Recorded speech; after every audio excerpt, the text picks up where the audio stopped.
I don't know where I'm starting out because this is so early for me. If the calendar changes anymore, we're going to be starting in August, but it is exciting to be going. It seems, as I say, with football being so in the middle of things, it just seems like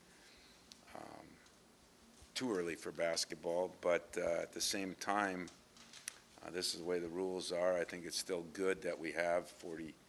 In the next 42 days, we have 30 days, so we can divide it up a little bit, keep the guys fresh a little bit. Seems kind of early to start, but we're going to have 3 practices here, then take a day or 2 off and kind of go over how we're going. I've been real pleased with our guys so far. We've spent some time with them this summer, as you know, and yet we had 3 guys that didn't do much in the summer, in McQuaid, in Goins, and of course Ben Carter. And 2 of them I still worry about a little bit because they were knees, and that's Goins and Carter. Both guys have been great. McQuaid is, I think, 99.9% good, and our freshmen have been good. You know, they're not as good as they are in Moneyball, but Miles has made a couple of those dunks, so I guess I can live with that. But they're really doing a good job. I think Tom has been an unbelievable asset in a lot of different ways. Not only is he playing better, but him and Cassius, there's been a bond there. Tom has taken some of those freshmen under his wing, just like Denzel did. And chemistry is, I think you're going to hear from a lot of people, it just keeps getting better here the last couple of years. And not that it was ever bad, but I think it's reaching new heights, and that's a positive. The schedule is a concern. I think they figured out 13,000 miles in 18 or 19 days. I don't know who's done that, from NBA to anybody. Just worked out that way. It's not necessarily a huge positive, but I know one thing. By a little after Turkey Day, we're going to have a little clue on. I'm not sure we'll have a clue where we are because there's going to be so many big games. But we'll have a clue what we got to get better at and what we got to work on. And I still think that's the bottom line of the preseason for Michigan State. For other schools, it's different. Everybody's got their own way of doing it. So it'd probably be better off if I asked you what questions you have than, there's no quarterback controversy. Get that straightened out real early, and we'll go from there. Tom, you mentioned so much last year about that chemistry. How much do you think that has rubbed off on these new guys that they were around and saw some of that? I don't think there's any question. You know, a word we've been using in recruiting, a word we've been using around here with our former players last week and our current players now, that I am willing to start accepting, is I think we built a damn good culture. You know, and the culture is, it's going to have its flaws, and we're going to go up and down a little bit here and there. But the culture, I think, is special, and I think guys are buying into it. I think our former guys have led the way. That's why you never want to forget them. Our current guys are appreciating it, and I've seen big growth in those freshmen in that area, and I do give Tom a lot of credit for that. I think he's been incredible. Is today kind of like Christmas for you to be able to get to work with those freshmen full on? You know, not as much as it should be, and I only say that not to dampen your good question, but you know, we have had so much more time with them than we had like 8 years ago or 6 years ago, where you were going to be never see them, and then all of a sudden, bam, you know, and it was October 15th, and it was this and that. It's all changed so much now. Everybody's starting at a different time if they want. We've had 2 hours a week to work with our freshmen all summer. We've had the 2 hours the last couple of weeks of since school started. So, you know, not quite as exciting in that way. I think it's just exciting to get into a routine. You know, that's going to be exciting. You have them 1 week, especially when you're recruiting. Some weeks we went twice for an hour, sometimes Monday and Tuesday, and then we were on the road the rest of the week. Sometimes we went 3 times for 40 minutes. No consistency in that. And sometimes we didn't see them for 7 days because of recruiting and being out on the road. So that'll taper down a little bit. We'll have a little bit more continuity in our practices, and I think it's going to be I'm excited about that, very excited. With the national accolades of your freshman class, is Tom being overlooked on the court now that he's healthy and back in it? I don't know if overlooked, Hondo would be a good word. I think he is appreciated by, it'd be interesting the first time you get to interview Cassius, to say what Tom has done for him, or even Miles or Josh, So that's part on the court too, but has his play been good? He's shooting it better, he's playing better. I think he played better because he's healthier. I think the biggest thing he's got to overcome now, believe it or not, is getting the confidence back. I think last year was a tough year for him. We just look at him, and he's such a good kid, and he's such a tough kid, and he's such a strong kid, and he's such a pleasant kid. But those kind of kids have confidence problems too. I think sometimes he's missing shots because he's not quite there, and that's where the everyday practice and being under some pressure to score and make shots is going to help him. But with him and Cassius, the neat thing is we have two guys that are kind of different. One's very athletic and very strong. The other is very crafty and very savvy. And one's a very good shooter, and one's getting to be a better shooter. One's a great defender. One's got to work on his defense. So I think they complement and help each other. And I'm not worried about Tom. You mentioned those three guys that were hurt. Where are they at physically right now, and how far back are they? Well, when you miss 6 months, like some of them did, it's never good. I won't know that. McQuaid seems to be bouncing back quick. Kenny really bouncing back quick because he has some experience. We've been pleased with Ben, but he's nowhere physically. I mean, he had, I think, almost 8 months off. And but he is a fifth-year guy. He's been through the ringer. He's going to give us some things there. It's a matter of how much, how quick, and we got to be careful with that. The next 2 weeks, trainer and strength coach are going to have, doctors are going to have to be watching, making sure that we balance the time. I'm not really good at that, so I'm putting somebody else in charge so I have somebody to yell at. What have you already learned about these young guys having those summer practices that you didn't know in the recruiting process, or in terms of how you can use them, how they'll... A lot more talkative than I thought they'd be. I thought Miles would be quiet. I thought Cassius would be quiet. So a lot more talkative than I thought. Still got a long ways to go. Willing to work on what they're not good at. I've seen a lot more defensive effort from them. So I'd say that is something I've found. And I think, this day and age of social media, the selfish part of individuals now in our whole society, I see them buying into the culture rapidly, which surprised me. I thought Miles, with all his stats, I mean, he's been absolutely sensational as far as a person, as a student, as a worker, as a learner. That part has actually pleasantly surprised me. What are you seeing from the other seniors, especially like Schilling and Well, Schilling's a big key. Schilling has to really step his game up a notch. He had a great summer.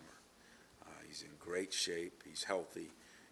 We do forget that as good as Matt played last year, Schilling probably would have started if not for his injury, at least early. And I keep reminding him that and myself that. But Gavin does what he can do. What we got to make sure he does those things great and not try to make him do things he doesn't do as well. And Harris, I watched a little film 2 nights ago, those 4 games when Zell was out. And Harris played pretty well in those games. It's now, can you play well and win?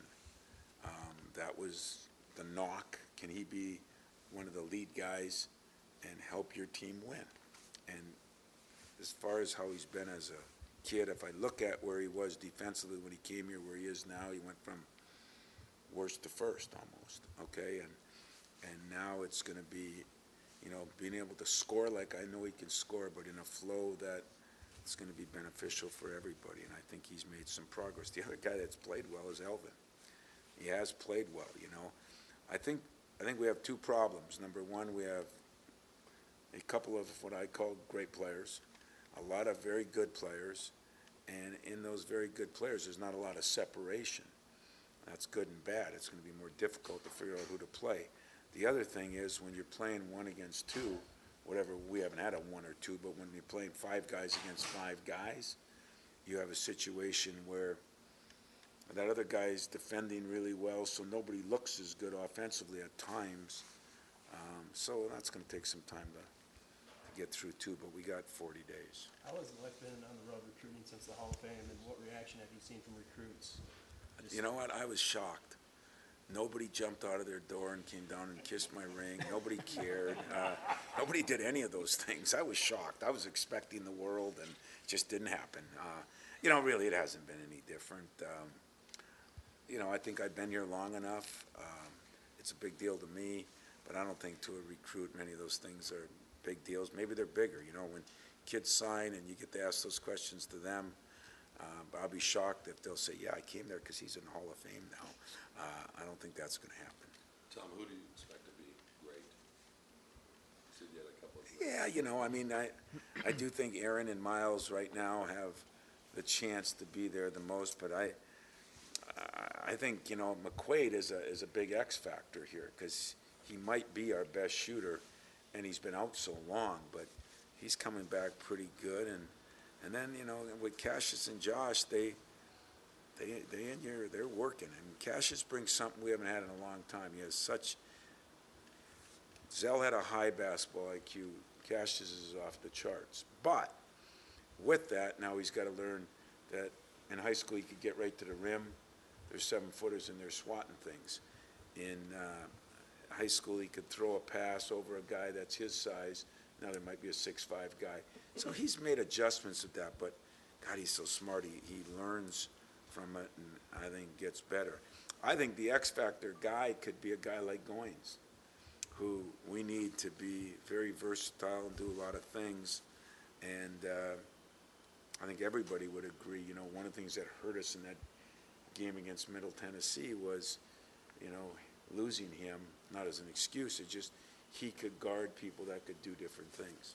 I might ask you every year, it seems like, about So your why do you ask me the same question? I know, that's what I do, about your energy level. But I'm wondering, while you hate losing players, do new players invigorate you a little bit?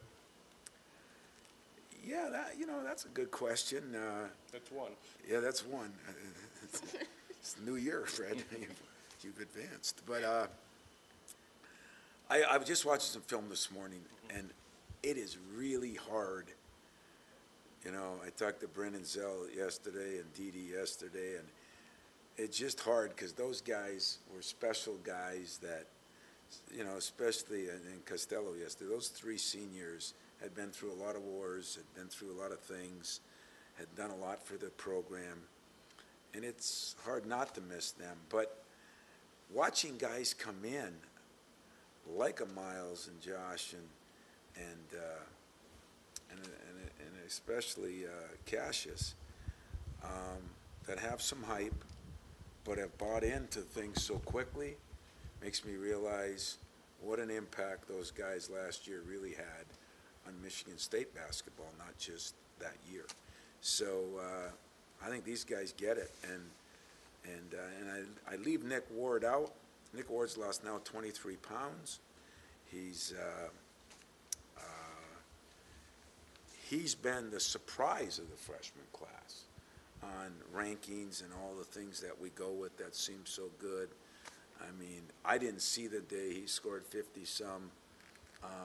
Was he playing you, Hondo, and Freddie? Is that was in that game? I didn't see that game. I didn't see any film on it. And I know it's Moneyball, but I said, how can a guy score 50 points?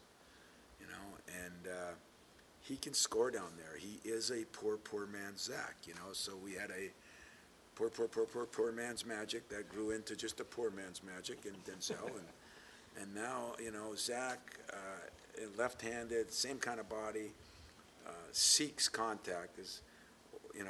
I try to avoid him in the hallway. He's always looking to hit somebody. And I think he, too, is going to help us. So we're going to be deep, but deep doesn't mean Kentucky deep with 10 McDonald's All-Americans. It means Michigan State deep with a lot of guys that can help us win. I heard Ward described as a basketball player who doesn't know he's not an NFL middle linebacker. Is that a fair? Yeah, he seeks contact as much as any. I'd have to go back to Zebo or Al Anaganya, where I would go by and smack him on the butt because he did something right or wrong and my hand hurt, you know.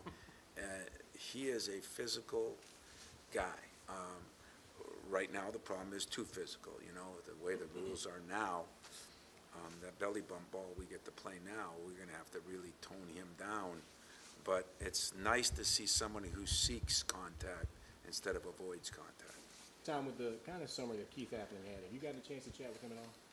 Yeah, I did early. I haven't recently.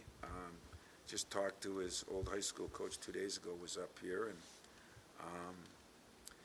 you know, it's sad when you see things happen. What makes me sad for him is when you see the same thing happen over and over. But at the same time, sometimes, you know, you do become a product of either who you hang with or where you're at, and I think that's something Keith's got to learn. I hope he can get through this, and it's really sad because I think Keith was on the verge, that far from making it this year. He had a great year last year, and year before he played pretty good, and he was moving on up the ladder. I can only say that. So in saying that, I just hope things work out.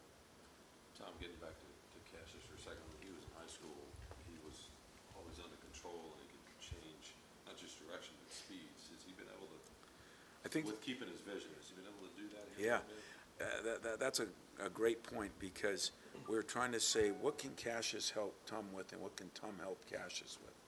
Well, the biggest thing we came up with is that, you know, we got our own guy Barry down there at the Lions, who, I don't know how fast he was, but he was the greatest guy at changing speed. Walter Payton, you know, changing, everybody talked about guys that can change speeds.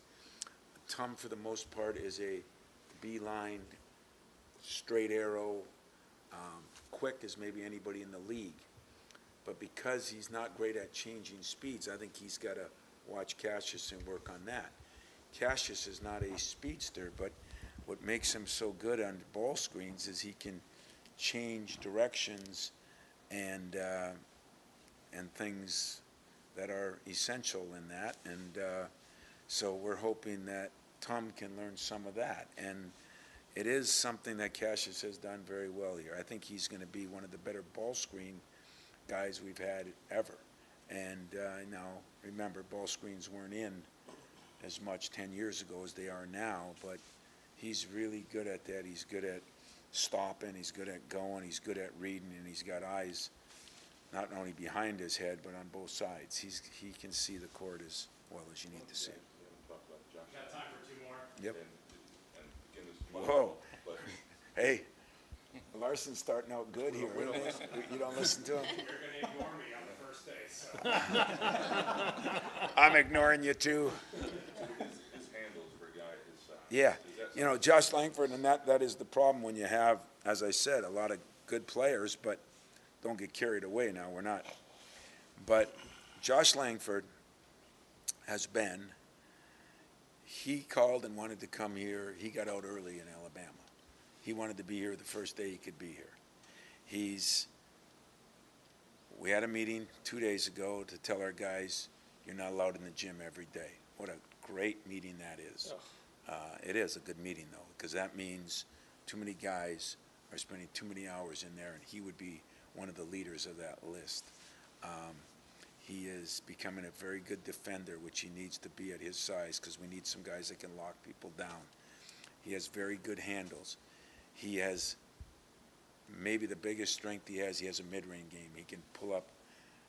What's been a little more inconsistent has been his outside shooting that has to, I think, improve and will. But we have been excited about our freshmen for good reason. They're playing well, but more important, they're working hard.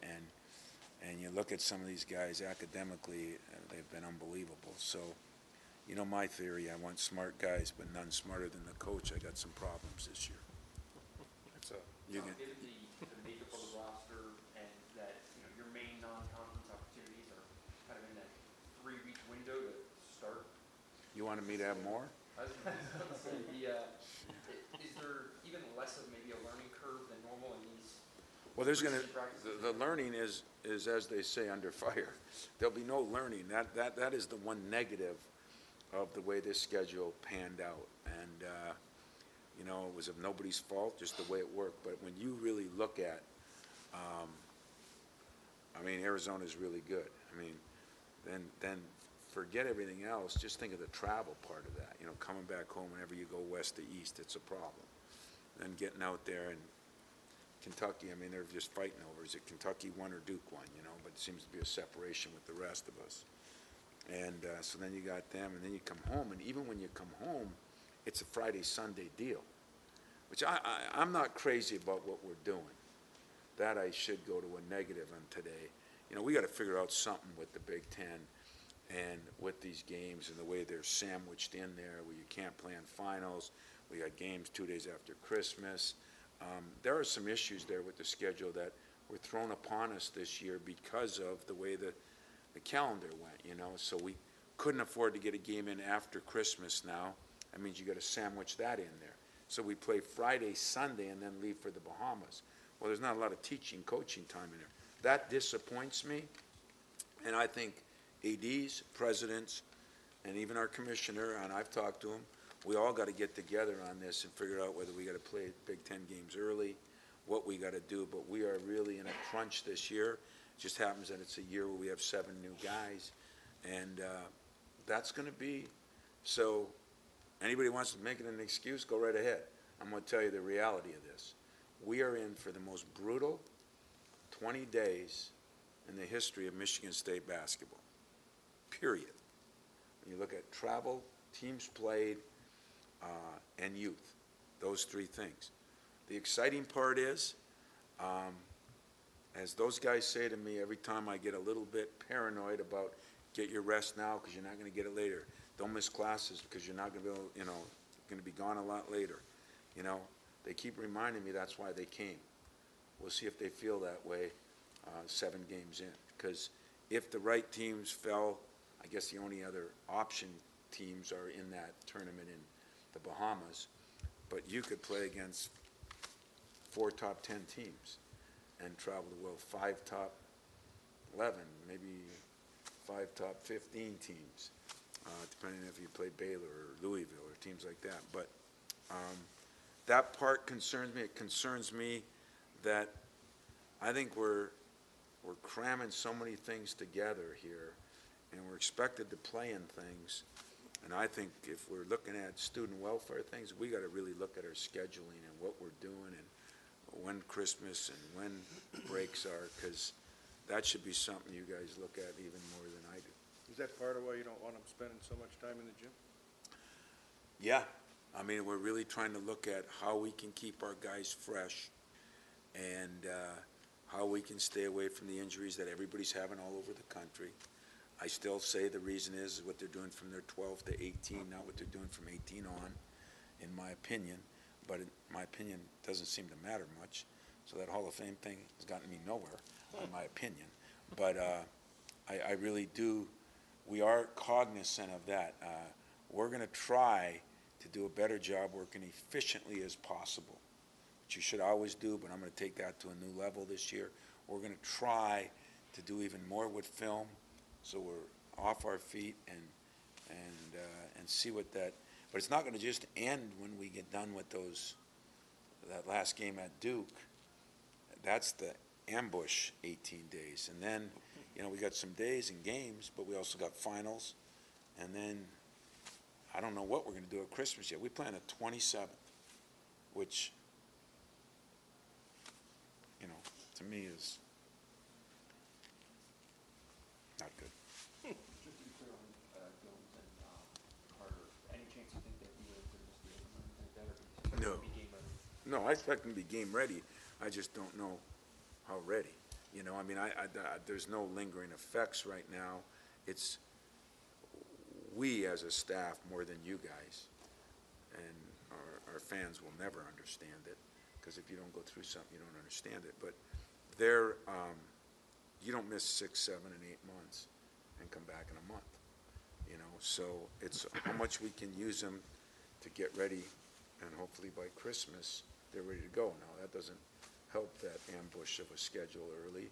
So who made it? The coach. When do you make it? You make it, sometimes 2 years in advance, Who thought Didi was leaving? Who thought, we have so many things to look at now that are different than we looked at even 3-4 years ago.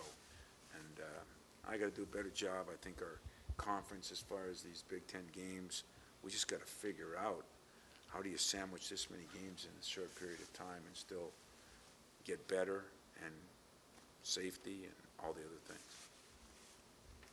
You got another minute. He gets a new title, and all of a sudden he thinks he's a goddamn going to tell us what to do. But I do appreciate it, and seriously, he's been great. But it should be an exciting year. I really do think that start is going to be, I got to make sure I remind myself not to listen. I'm never a guy that listens to much once the season starts. I can promise you, in respect to everybody in this room, I will not be reading, looking, or listening to any of you early on, because I think it's going to be a tough go. And that doesn't mean winning games or losing, it's just surviving how we play. It's going to be interesting, but it is going to be fun. And if you're following us, you're going to get to go to some places. Some of them you probably won't get to go to because I know what budget restraints are now. Do I like going to Hawaii for one game? No, but pretty neat, tournament to be in. Do I like going to the Bahamas? Probably yes, because the wife and kids are somewhat important even during basketball season, so that'll please them. Do I want to play Duke in Kentucky? 100%. I think I still like to be scheduling home and homes more. I'm going to work on that, work on the Big Ten schedule in the future, and then for the next 3 weeks now, I'm going to enjoy watching football and getting my team ready. So thanks. Appreciate it.